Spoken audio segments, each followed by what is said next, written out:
J'ai une question pour vous. Est-ce que vous êtes déjà demandé ce que vous faites sur cette terre? Parce que moi, je me pose la question depuis que j'ai toute petite. Et la vie, métro, boulot, dodo, ça m'a jamais fait rêver. Très vite, j'ai envie d'aller voir ailleurs. Je cherche à mettre du sens à ma vie. Et c'est comme ça que je commence à voyager. Les premières années, je vais traverser une quinzaine de pays d'Europe, d'abord en interrail. Des heures, des heures, des heures et des heures de train. Je dors par terre sur le parvis des gares, de vrais voyages à la route. Puis j'irai en Inde, au Sénégal. Là, je me sens complètement dépaysée, mais ça ne me suffit pas. J'ai envie d'aller voir ailleurs. Je continue. Je dis oui à tous les voyages qu'on me propose. C'est comme ça que j'irai à Bali, nager avec les dauphins en Égypte, ou même que je prendrai le transsibérien de Russie en Mongolie. Je me rends bien compte que dans ces moments, je me sens libre et audacieuse. Je cherche en fait à mettre du piment et beaucoup plus d'intensité dans ma vie. Comme le jour où je me retrouve dans une yourte en Mongolie, dans les steppes, et là, imaginez, en plein milieu de la nuit, j'ai une terrible envie de faire pipi, sauf que je ne peux pas sortir parce qu'il y a des loups qui hurlent à quelques mètres de moi et les chiens sont comme des fous autour du campement pour essayer de nous protéger. Alors là, c'est sûr, de l'intensité, j'en ai eu, mais je faisais moins la maline. Alors tous ces voyages sont magnifiques, c'est sûr, j'en prends plein les yeux. Pourtant, au retour, eh bien, ma vie n'est pas plus palpitante. Du coup, je me pose des questions. Je me demande si ces voyages ne sont pas une fuite de mon quotidien. Je me rends bien compte que je me crée une vie d'aventurière pendant mes vacances, mais qu'au final, quand je rentre, rien ne change. Pourtant, il y a un voyage qui va tout changer, c'est quand je décide d'aller au Népal. Et là, sur une marche, je rencontre Joëlle. Elle me parle de trucs surréalistes, fréquences vibratoires, co-création consciente, chant des voyelles. Pourtant, sa vie a l'air magique et ça m'inspire.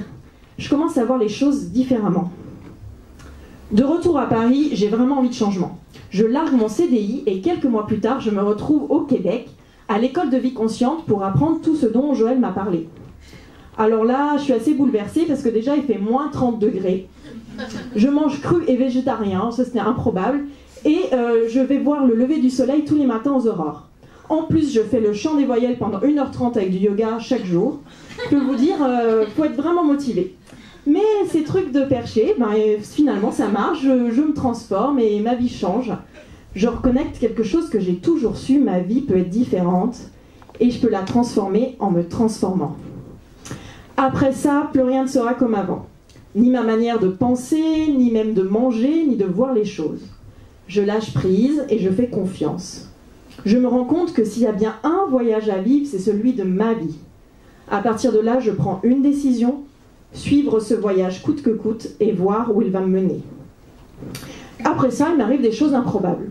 Genre, on m'appelle moi, alors que je ne suis pas du tout connue, pour être experte, rien que ça, pour une conférence au sommet de l'abondance.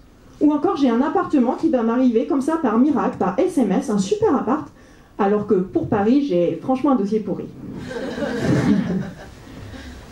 Et puis Paris, j'étouffe. Je sens que c'est le temps de tout changer. Du coup, je quitte appartement, travail et vie parisienne et me voilà direction la campagne pour 3 jours qui vont devenir 3 mois en caravane. Je mets toutes mes affaires en box, je suis là avec le minimum et pourtant l'hiver arrive et je commence à avoir des doutes. Je suis toute seule au fin fond de la Bretagne, j'ai 33 ans, célibataire, sans projet pro, comment vous dire, un jour où il pleut encore, c'est la Bretagne. Je me demande si je suis pas un peu folle d'avoir tout quitté. J'ai besoin de nouveaux projets, de nouveaux amis, c'est décidé, je retourne à la civilisation. Me voilà à Nantes. Malgré mes doutes, je garde mon cap et je fais confiance. Je suis le voyage de ma vie, quoi qu'on en dise. Résultat, un appartement se propose à moi sans même avoir besoin de chercher. Et en quelques mois, je vais connaître beaucoup plus de gens ici qu'en 10 ans à Paris. Tout ça, ça me renforce et je me sens plus stable à l'intérieur. Donc, boostée par ces expériences, j'ai envie de repartir en voyage, mais avec de nouvelles règles. C'est comme ça que l'été dernier, avec une amie, je me retrouve au Maroc, sans billet retour, sans destination, sans objectif, si ce n'est celui de suivre le flot. Bref, tout est possible et on n'a rien préparé. Enfin, sauf une chose, c'est d'écrire nos intentions de voyage. C'est le drive cosmique.